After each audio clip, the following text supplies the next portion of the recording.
Together, we fight. Divided, we fall. If all of us can stand tall, maybe we can make a change. Maybe we can make a difference. If policies need to be changed, we must fight to get those policies changed. Bringing in a new dawn, bringing in a new day, bringing in a new way of thinking, a new way of doing things. For what if the tables were turned and the shoes was on the other foot?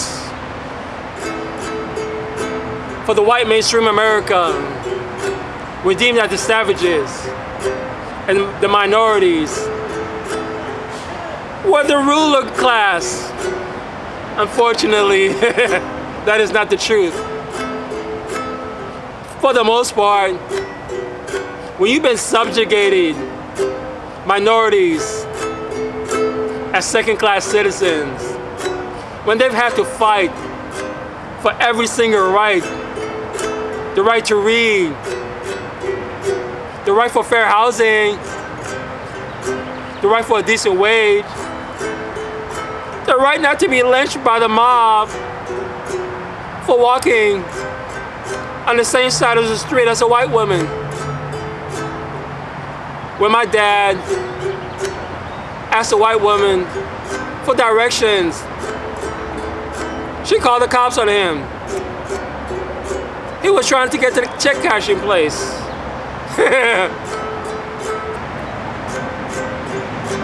America has a sketchy history. They like to sweep minorities under the rug and sweep our problems under the gutter. But we do not exist. Black people exist on Sundays, on the sports covers of the NFL, on the pages of music magazines. When he had to tell people that they couldn't read, and if they try to read, they will be killed. That has been brainwashed into the hands of Black American society, that you are a second-class citizen to a human being that's only a few shades lighter than you are. How bizarre is that? Indentured servants, they were allowed to escape their servitude.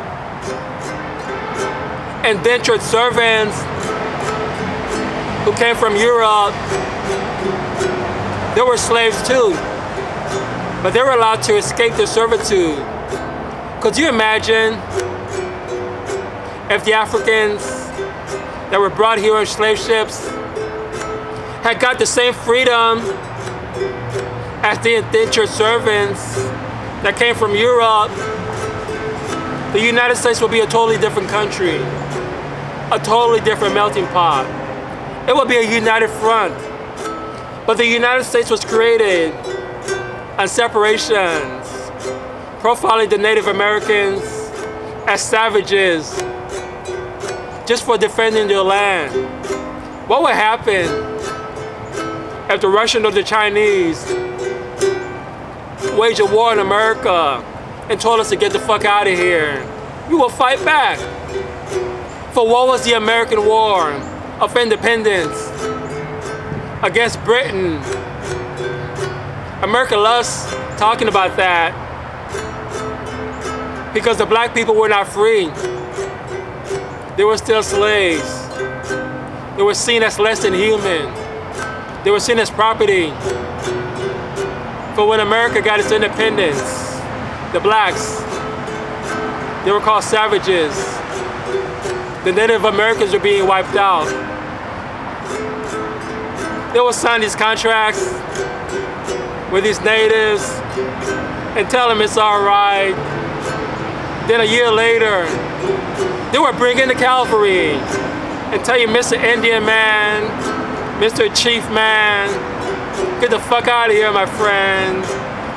And the Indian chief would be like, but we signed this treaty with y'all. And the Americans would be like, this treaty is null and void. We've changed our minds. Now get out of here and go with somewhere else. Because we gotta build. And if you don't move, we're gonna bring the army in here and wipe you all the fuck out. But the Indians fought back. But the Americans had guns and they killed them all. And the ones that were left, they put them on reservations.